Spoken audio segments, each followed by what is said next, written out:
સર્વે વૈષ્ણવોને જય શ્રી ગોપાલ. પુષ્ટિ સંહિતા ગ્રંથ ભાગ પહેલો, પાના નંબર 155 પરનો પ્રસંગ છે વિનોદરાયની સલોની વાણી.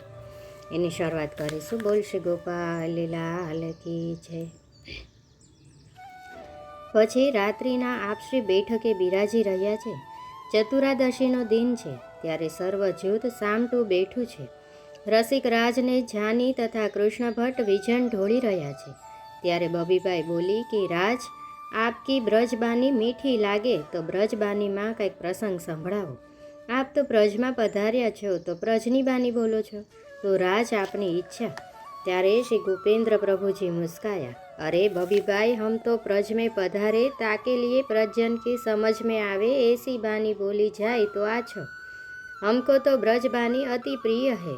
हम तो ब्रज के और ब्रज के दो के हैं. आज हमको विनोदराय की सलोनी बानी सुनवे की इच्छा है.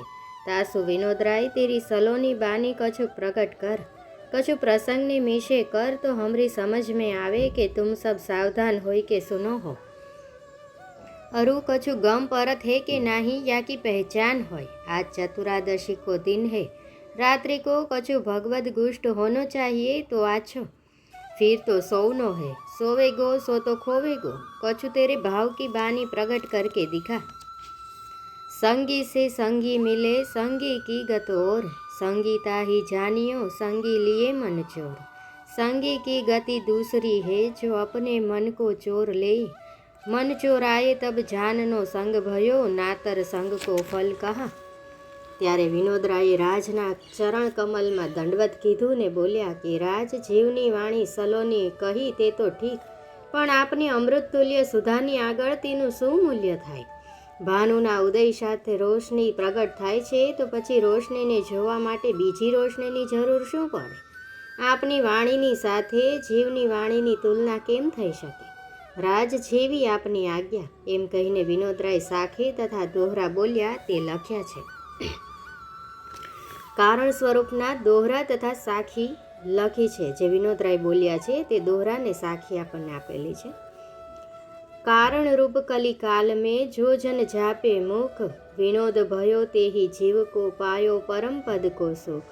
कारण कारण करी जाने पुष्टि जन की रीत, विनोद श्री गोपेंद्र जी रसरूप रहे ताही में नीत. कारण कारण सो भयो देवी भयो दर्शन, विनोद तद्वत ते भयो श्रीजी कियो प्रसन्न. कारण कारण सो भयो जो कंचन की रीत, विनोद एक गत छांडते हूँ पद को नीत. कंचन कंचन सो मिल्यो भयो कुंदन को रूप, कंचन में कथिर मिल्यो भयो घात की रूप. आप रह्यो आप में रह्यो, आप छांड्यो नहीं भाव. कारण में अकारण भयो एही बड़ो कुभाव. कारण तारण जो भयो भास्यो उर्बिच भास, कठण कली काल में कारण मिटावे त्रास. तरन की विध में कहूँ श्रीजी कह्यो अपार, शून्यो संक्षेप में कह्यो मानी लेहो निर्धार. कारण मान्यो श्रीजी आपनो पंच जन की माय, एको कारण राखवो पकरी भगवदी भाई. कारण एही कली काल में देवी को दरसात, पुष्टि जीव को लक्षण एही आसुरी अलखात. कारण को कारण जो रहे बिना कारण को देह, विनोदता ही देह को जो हो जाएगो खेह. कारण ताही में रहे हूँ छांडे आधार, हूँ को तुम्हें मिलावे निश्चय उतरे भव पार. हूँ को तुम्हें मिलावे तू के रहे आधीन, श्रीजी ताही वश जानिए और नहीं साधन. तरन की विधि श्रीजी कह्यो कारण रूप अपार, भगवदी के स्वरूप में मैं वश्यो निर्धार. कारण उपज्यो मन मो सो मन देवी जान, फल पायो प्रगट में और सबे अनजान. कारण सबसे बड़ो सब फल एही जान, कोटि साधन जो करे तुले नहीं एक समान. कह्यो सुन्यो बहुते भलो सो घट जी न उभार, ऋतु बिन वर्षा भई फल फूल नहीं सुहात. सज्जन से सज्जन मिले भये रस के कूप, सज्जन से दुरीजन मिले कहाँ तेल कहाँ तूप. અહીંયા વિનોદરાયની સલોની વાણી છે પૂરી થાય છે. વાર્તા પ્રસંગ પણ અહીંયા પૂર્ણ થાય છે. મારી ભૂલચૂક થઈ હોય તો દાસના દાસ જાણીને ક્ષમા કરશો. સર્વે વૈષ્ણવોને જય શ્રી ગોપાલ.